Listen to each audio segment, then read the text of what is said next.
สบายดีทุกคนสบายดีจากเสียมเรียบประเทศกัมพูชาคือเก่าทุกคนวันนี้ก็พาทุกคนมาเบิ่งอันนี้ค่ะโคตรอลังการงานสร้างเลยทุกคนหูปั้นมีเขาเจ้าตั้งอาคารขึ้นไปนะวัดนะเป็นมีรูปหน้าพระพุทธเจ้าอีกโคตรเดือดโคตรงามทุกคนนี่ผมจะค่อยๆปีนไปป้าทิโถขี้กายมากับเจออันนั้นทุกคนเป็นแบบปราสาทเก่าๆเห็นบักหลายอันนี้กับมีอันนี้แห้งโหดนี่ตอนนี้กบอยู่นี่นะทุกคนบายอนเทมโปวัดบายอนทุกคนโคตรงามอันนี้บ่ได้เสียค่าเข้าเนาะก็เจ้ากำลังบูรณะเนี่ยทางในมาเห็นอยู่นี่นะโคตรว้าวเลยนี่ขึ้นมาก็จะเจอนี่เนาะหับแขกทุกคนเฝ้าหน้าประตูสิงโตปะก็จะมีหูปั้นคนแล้วก็พระพุทธรูปทุกคน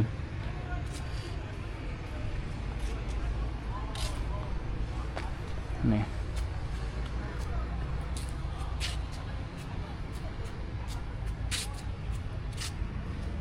โอ้โห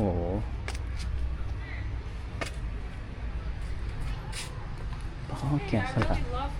Here me too Look at the Buddha It's better than the last one. อย่าเบิ่งเป็นรูปแกะนั่งกับว่าโอ้ค่อยคนมักมองนี่เลยเด้รูปแกะสลักทุกคนประตูเข้าใหญ่ได้นี่โคตรใหญ่เลย เห็นทั้งเทิงบอกทุกคนเป็นรูปพระพุทธเจ้าเลยเป็นรูปหน้าพระนะทุกคนสี่ทิศเลยได้นี่โคตรงามทุกคนอลังการอีหลีเลยเดี๋ยวมาให้บอกเป็นหน้าเพิ่นเนาะแล้วประกอบขึ้นไปเป็นแบบคล้ายๆว่ามีอีหยังอยู่ทั้งหัวนะทุกคนมาค่ะเจอพระพุทธรูปองค์นึงอยู่เนี่ยจะมีลวดลายต่างๆคล้ายๆฮินดูเนาะคิดว่าอันนี้ภาษาลาวก็เอิ้นว่าปราสาทบายอนเนาะทุกคนจึกสร้างตั้งแต่ท้ายศตวรรษที่12นะทุกคนโดยพระเจ้าไซวระมันที่7ทุกคนพระเจ้าองค์เก่าเลยว่าสร้างเพิ่นสร้างกันยิ่งใหญ่ขนาดเนาะสุดยอดเลยมันแบบเพิ่นสร้างให้คนรุ่นหลังแบบเฮานี่นะได้เบิ่งนะทุกคนแล้วก็ว้าวนะอันนี้ก็เป็นวัดลักของนครอังกอร์ทอมทุกคนโอ้เป็นวัดลักทุกคนสมัยก่อนเป็นวัดลักก็ต้องใหญ่แหละนี่โคตรใหญ่เลยเนี่ยจุดเด่นก็คือมีหอคอยหินสลักใบหน้ายิ้มขนาดใหญ่กว่า200ใบหน้าทุกคนว้าวซึ่งเป็นสัญลักษณ์ของนครอังกอร์ปราสาทแห่งนี้เป็นหนึ่งในสถานที่สำคัญและก็โด่งดังในกัมพูชาทุกคนกบมาเนี่ยแบบว้าวอีหลีเลยทุกคนแบบสังเกตเนาะข้าเจ้าเห็ดถึงนะทุกคนนี่เป็นรูปเพิ่นเนาะจะเห็นเลยบ่นี่เป็นรูปหน้า4ทิศเดี๋ยวอันนั้นก็แม่นนะเอาโทรศัพท์นี่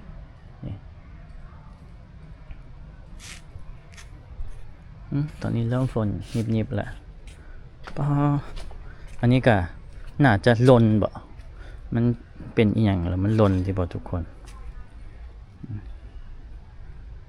เสียหายหลายเติบได้นี่ใบหน้ากว่า200ใบหน้าเอาขึ้นมาเนาะโอ้ฝนตกทุกคนยิบนะโคตรงามอยากเห็นคนคิดแบบ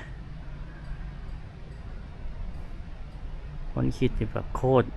จีเนียสนะโคตรสลาดเข้ามาจะเป็นสิ เป็นห้องเราจะบ่ให้ขึ้นไปเนาะทุกคน อันนี้ way to visit ไปฟังนี่โอ้ขึ้นไปถึงยอดนะ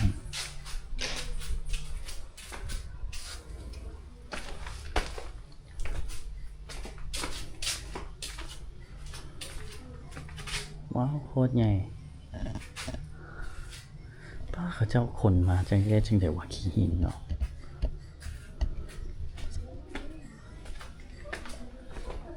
มาคนเดียวเมื่อกี้กับเสียวๆอยู่เด้อ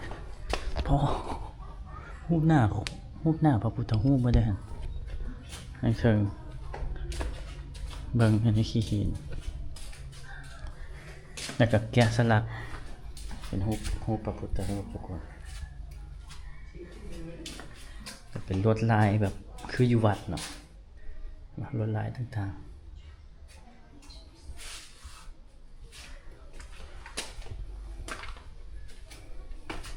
โอ้โหมันแบบสุดยอดเลยอันนี้น่าจะบูรณะนะเบิ่งงงได้ป่ะเนี่ยสีออก เดี๋ยวพอจืดออกนะทุกคนเป็นทั้งข้างป้าสะอ่อนทุกคนเบิ่งทั้งเทิงนะเทิงไปยอดพุ่นนะและอันนี้ก็จะมีเป็นหูอันนี้เป็นโฮงสิเพื่อฝนตกบ่กินก็จักไปใส่ละโอ้อันนี้เป็นหน้าพระพุทธรูปอีกว้าวสองฝั่งซ้ายขวาทุกคนโอ้บ่แปลกใจที่ว่า200เนาะว่านะโอ้โหโคตร amazing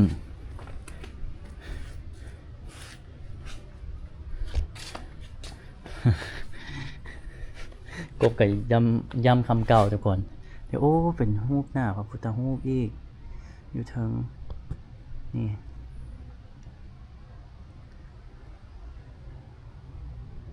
กบก็จะย้ำหลายเทื่อทุกคนที่ว่าเขาเห็นแต่อยู่วัดภูหั่นน่ะเขาว่าแบบสุดยอดเลยหั่นน่ะมาเห็นอยู่นี่นะอยู่นี่แห่งแบบสูบไปอีกคันแม่นอยู่วัดภูเนาะอันนี้ความคิดกบเด้อทุกคนวัดภูนี่มันเต็ม10เนาะสมมติเต็ม10หรือว่าเต็ม100ซะเอ้าให้100เสียเพราะว่ามันโอ้มันสุดยอดเขาเจ้าเฮ็ดได้จังได๋วะอีหยังแล้วเฮามาเห็นอยู่นี่นะถ้าเทียบกับบ้านเฮาเนาะเต็ม10เต็ม100ให้100อันนี้แบบ มันเป็นหลักหมื่นหลักแสน หลักล้านเลยนะทุกคนอีหลีอยากให้ทุกคนมาเบิ่งนะอยากให้ทุกคนมาเบิ่งกับตาอีหลีแบบโอ้มัน amazing บ่ฮู้สิใช้คำใดเนาะเอ้าฟังนี่ก็ตันได้หน่อยว่าน่ะเบิ่งเขาจะสร้างได้จังได๋วะ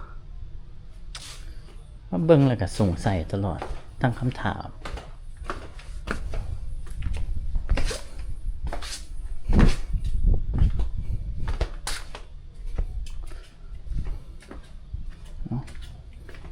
บ่เห็นทางออกได้ป่ะเนี่ย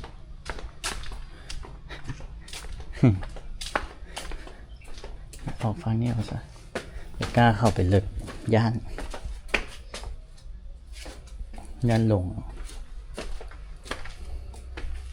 อันนี้มันฟรีทุกคน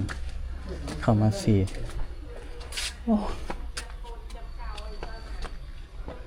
บ่กล้าเข้าไปเลิกเลยโอ้ยอากาศก็ร้อนทุกคนพรกับบ่พร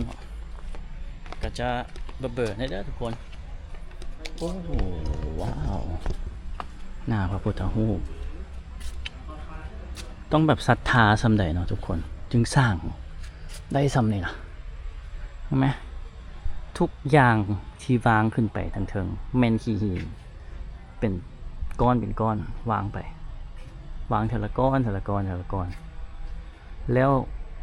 ตอนนี้กบอยากรู้ว่า how to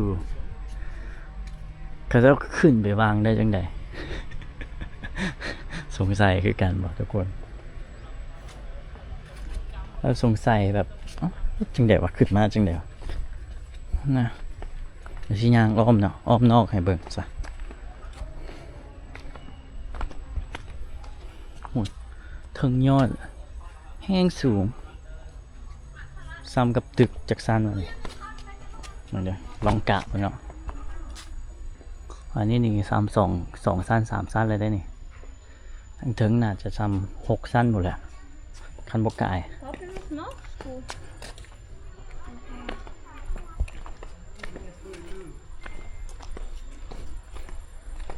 ขอลบโฮมก่อนจ้ะฟังนี่ก็มีรูปพระพุทธรูปทุกคนขอนั่งพักก่อนซะโฮมนี่มีจักอันนั้นวะมีจักทิศวะงานนับเนาะ1 2 3 4 5ฝั่งนี้5ฝั่งนั้นน่าจะ5คิดว่าได้ทุกคน แล้วบัดนี้ระวังกลางวะนี่กลางกันน่าจะ2บ่2จังซี่บ่แล้วก็ยอดสุดจังซี่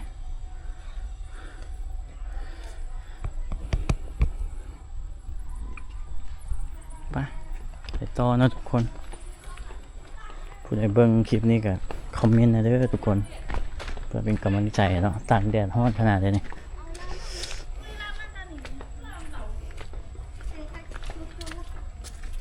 Lang man tayo man time or lang.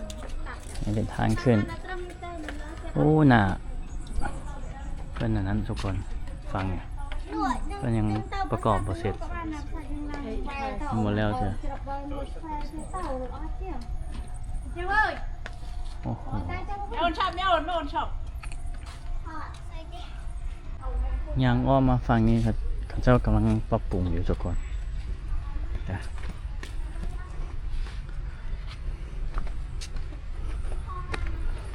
เขาก็ว่า watch out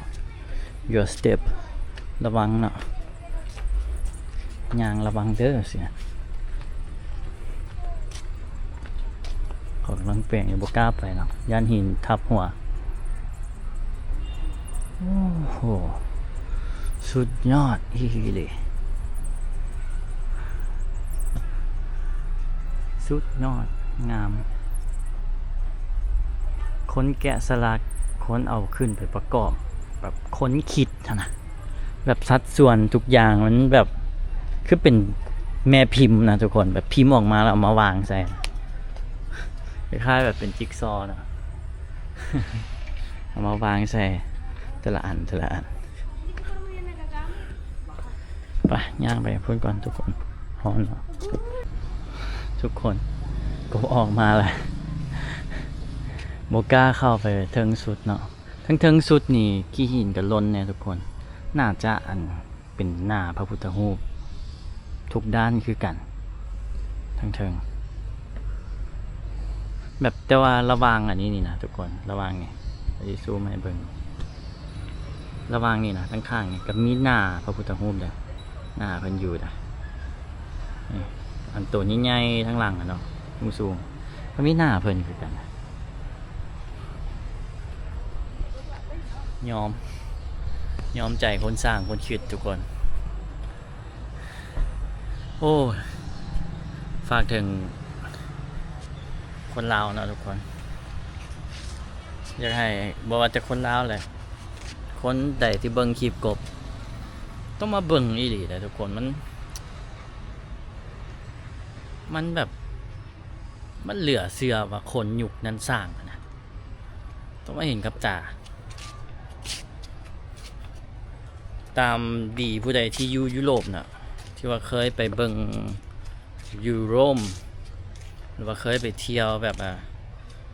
โคลอสเซียมเสียอยากให้มาเบิ่งเนี่ยปูอันนี้เห็นต่อสู้กันทุกคนเบิ่งแบบต้องมาเบิ่งนะทุกคนกับตาอีหลีก็มีจะบอกให้มาเบิ่งเด้อ มีการสู้รบกันแต่ก่อนบางทีหินก่อขึ้นไปตีกันใส่ดาบใส่หยังกันเดี๋ยวแต่ก่อนโอ้ว้าวแล้วทั้งเทิงก็จะเป็นลวดลายทุกคนแบบคล้ายๆหน้าพระพุทธรูปเนาะแล้วก็มีการแบบฟ้อนรำแบบคล้ายๆหนุมานนะทุกคนฟีลแบบนั่นแหละแบบเดี๋ยวเป็นลำเลยสิยกแขนซ้ายขึ้นแขนขวาขึ้นนี่สิได้เห็นดีหรือบอเนาะไอ้เด้เป็นฟีลนี่สิหน้าคล้ายๆพระพุทธรูปเนาะใส่โกบอ่ะใส่สุดก็จะมีนี่แบบลำไปทั้งเทิงคือกัน เอ้าทุกคนคลิปนี้คือชีดนแล้วทุกคนเลยตอนนี้ก็โบไหวแล้วไปกลับโฮสเทลแล้วผู้ใดมาคลิปนี้ก็กดไลค์กดแชร์กดติดตามนะทุกคนที่สำคัญห้ามกดข้ามโฆษณาแหละคือกบเอาแต่ละเถื่อโดยเป็นการสนับสนุนกันนะทุกคนมาเที่ยวมันก็ใช้งบหลายเนาะค่าใช้จ่ายเข้าบอลแต่ละบอลนี่ก็แพงอยู่เด้ทุกคน$37เนาะยังบ่รวมค่าเช่ารถค่าน้ำมันอีหยังค่าพักเนี่ยก็ขอให้มันได้ค่ากุ้มค่า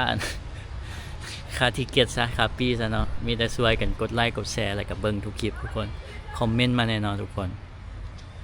กบอยากให้แยกแยะระหว่างเรื่องที่มันเกิดขึ้นเนาะทุกคนคือทุกคนฮู้สงครามอีหยังมันก็มีคนดีคนบ่ดีเฮาแยกแยะว่าอันนั้นเป็นเรื่องของพวกผู้ใหญ่ของเพิ่นแต่อันนี้มันแบบประชาชนบางคนก็บ่ฮู้บ่เห็นอีหยังทุกคนเขาก็บ่ได้มีผิดมีภัยเขาก็เฟรนลี่ก็ยิ้มแย้มแจ่มใสก็เป็นคนคือกันเนาะทุกคนเฮาก็บ่มักดอกการที่มันหุนแฮงต่อกันก็เป็นคนคือกันก็อยากที่ว่าจังได๋วะก็มีบางคอมเมนต์ว่าโอเคไปคอมเมนต์ข่อยบ่อยากเบิ่งข่อยบ่มักอันนี้เฮาก็ห้ามบ่ได้เนาะ FC คนใดที่บ่มักก็บ่เบิ่งทุกคนกบก็เฮ็ดแคปชั่นเป็นอังกฤษอย่างเดียวเพราะย่านบางคนบ่มักเพราะว่าอันนี้มันก็เป็นม่องท่องเที่ยวเนาะเฮาก็อยากมาเห็นเด้ทุกคนอันนี้มันก็งามอีหลียอมรับเลยงามบ่ได้อวยก็เว้าตามความจริงบ่เชื่อก็มาเบิ่งกับตาเบิ่งว่าสิว้าวบ่มันก็อึ้งอีหลีแหละทุกคนเอ้าเจอกันคลิปหน้าเด้อทุกคนบ๊ายบายกดไลค์กดแชร์กดติดตามให้ด้วยทุกคนคอมเมนต์มาแน่บ๊ายบาย